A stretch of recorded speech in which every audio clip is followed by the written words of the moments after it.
Air force के इस सवाल को देखो हम शॉर्ट ट्रिक से कैसे हल करते हैं।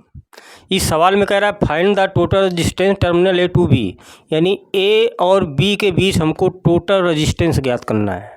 तो देखो जब इस प्रकार का कोई सवाल दे दे, देखो 5 रेजिस्टेंस जुड़े हुए हैं, तो पहले हम चेक करते हैं कि ये व्हीट स्टोन तो नहीं है।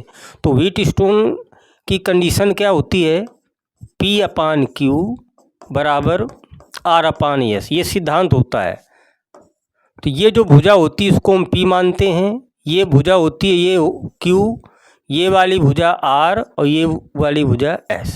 मान रख देते हैं P कितना है 8 है, Q भी कितना है 8 है, R भी 8 है, S भी 8। देखो तो दोनों पक्ष के आ गए बराबर, तो ये व्हीट स्टोन है।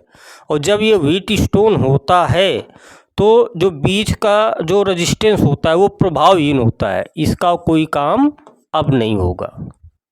तो अब सिंपल हो गया सवाल। 8 और 8 किस क्रम में जुड़े हैं, श्रेणी क्रम में। तो श्रेणी क्रम में जोड़ेंगे तो कितना आ जाएगा 16। इधर 8 और 8 ये भी किस क्रम में जुड़े हैं, श्रेणी क्रम में, ये भी कितना हो जाएगा 16 ओम हो जाएगा। अब ये 16 और ये 16 दोनों किस क्रम में जुड़ जाएंगे, समांतर में। तो इनको हम समांतर में जोड़ेंगे 1 अपान आर डबल डैश बराबर, तो 1/r यानी 16 और ये भी 1/16, तो क्या आ जाएगा ये 2/16 आ जाएगा।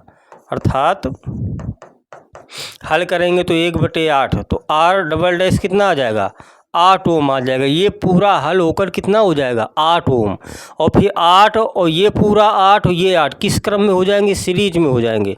तो सीरीज में जोड़ेंगे प्रतिरोध को 8 + 8 + 8 को, तो कितना आ जाएगा आंसर 24 ओम आ जाएगा। इस प्रकार के सवालों को ऐसे बस 10 सेकंड में लगाते हैं। तो 24 ओम देखो सी पार्ट आपका सही है। पहले हम चेक करते हैं क्या यह व्हीट स्टोन है, व्हीट स्टोन है तो बीच वाला प्रतिरोध प्रभावहीन होगा।